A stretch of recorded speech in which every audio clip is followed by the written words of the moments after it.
Militer Amerika Serikat telah melakukan serangan langsung terhadap posisi Houthi di Yaman pada Kamis 11 Januari 2024. Namun, Washington berdalih serangan itu bukan bertujuan untuk mencari konflik dengan Yaman. Juru bicara Dewan Keamanan Nasional Gedung Putih John Kirby mengatakan, Amerika hanya ingin menghentikan Houthi yang selama ini menyerang kapal-kapal di Laut Merah. Pihaknya sama sekali tak ingin perang dengan Houthi pecah, apalagi dengan Yaman. Kirby menilai tindakan Houthi di Laut Merah telah mengganggu arus bebas perdagangan global. Oleh karena itu, Amerika bersama sekutunya berusaha memulihkan kembali kebebasan maritim di perairan internasional. Sementara itu, Houthi menegaskan bahwa operasi di Laut Merah akan tetap berlanjut, meski Amerika Serikat dan Inggris menyerang Yaman.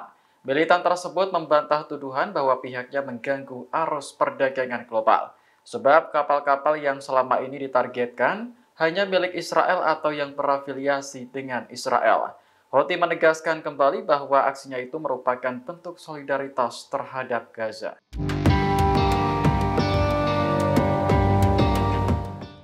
Jerman akan mengerahkan kapal perang ke Laut Merah untuk membantu Amerika Serikat melawan Houthi Yaman. Kapal yang dikerahkan berjenis fregat F-124 Hessen yang dilengkapi dengan sistem pengintai radar canggih.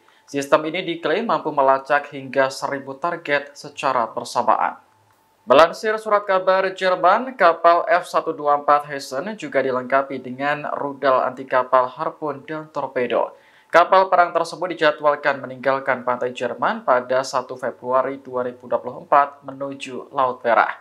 Nantinya F-124 Hessen akan dikawal oleh helikopter serang selama perjalanan.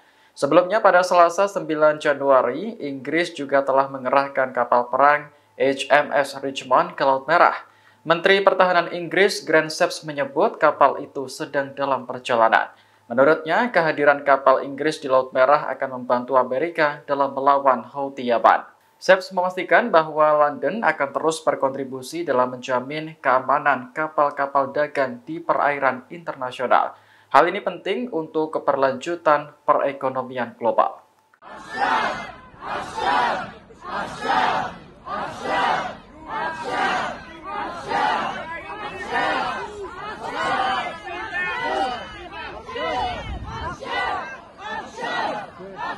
Presiden Israel Isaac Herzog dicela oleh ribuan massa ketika berpidato di Tel Aviv pada Minggu 14 Januari 2024. Massa menuntut pemerintah segera membebaskan seluruh sandera dari Gaza saat peperangan memasuki hari ke-100. Pidato Herzog sempat terhenti sejenak ketika massa berteriak menuntut pembebasan sandera di hadapannya. Menurutnya, membawa pulang seluruh sandera dari Gaza bukan pekerjaan yang mudah. Namun, Herzog menekankan bahwa Israel telah melakukan segala daya untuk membebaskan sandera. Ia pun meminta semua pihak untuk bersabar dan mengajak seluruh bangsa mengambil bagian dalam upaya tersebut. Demo yang berlangsung di Hostage Square ini dihadiri oleh sekitar 300.000 orang. Tidak ada menteri kabinet yang muncul untuk pidato di hadapan massa selama acara tersebut. Namun, Menteri Kabinet Perang Benny Gantz dilaporkan sempat hadir di tengah kerumunan. Demo semacam ini telah berulang kali digelar karena Israel belum sepenuhnya berhasil membawa pulang sandera.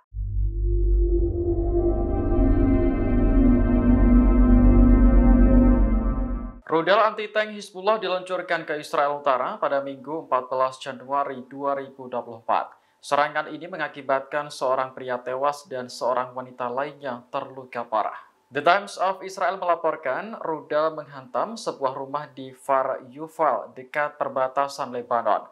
Sebagai tanggapan, pasukan Israel meluncurkan serangan balik terhadap posisi Hizbullah. Lokasi yang dihantam jet tempur termasuk pusat komando dan sasaran militer milik kelompok tersebut. Pada hari yang sama, Hizbullah juga menembakkan rudal ke arah Misgaf Am dan Goren. Namun tidak ada kerusakan yang dilaporkan karena seluruh rudal mendarat di area terbuka. Diketahui ketegangan antara Israel dan Hizbullah meningkat sejak perang di Gaza meletus. Kedua pihak terlibat baku tembak di perbatasan hingga menelan korban jiwa. Akibatnya, sebagian besar penduduk di Israel Utara terpaksa mengungsi demi keamanan.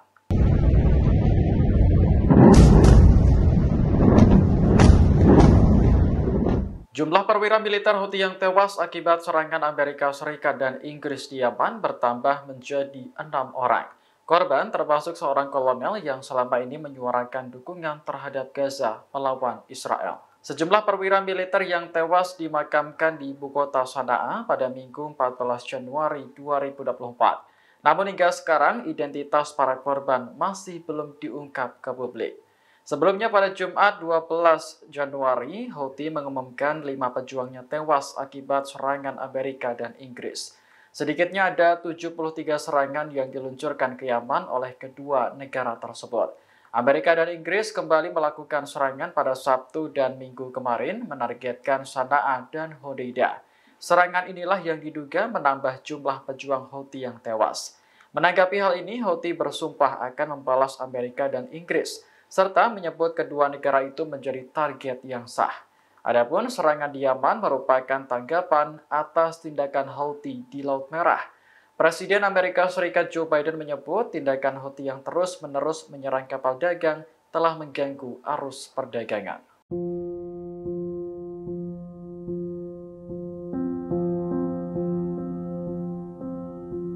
Sekretaris Jenderal Hizbullah Hasan Nasrullah mengatakan bahwa kelompoknya siap melakukan perang tanpa batas dengan Israel.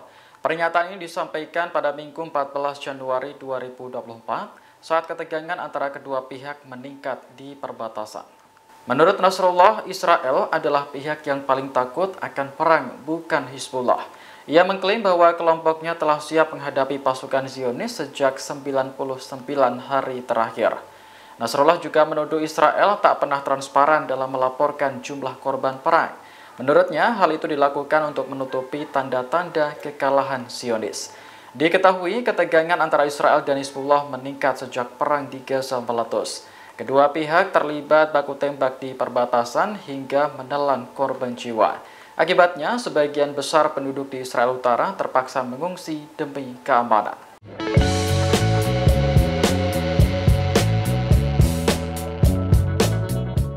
Operasi yang diluncurkan Houthi Yaman di Laut Merah tak hanya menimbulkan kerugian bagi Israel.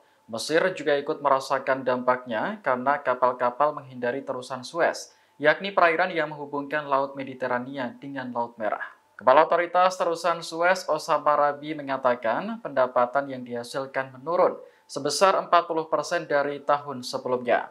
Menurutnya, jumlah kapal yang melintasi terusan Suez turun menjadi 544 kapal dalam 11 hari pertama di tahun 2024. Jika dibandingkan dengan periode yang sama di tahun lalu, jumlah kapal bisa mencapai 777 yang melintas. Rabi menyebut kapal-kapal dagang terpaksa mengubah rute pelayaran dengan melewati Tanjung Harapan di selatan Afrika. Jarak yang jauh otomatis membuat biaya pengiriman naik dan jangka waktu pengiriman menjadi lebih lama.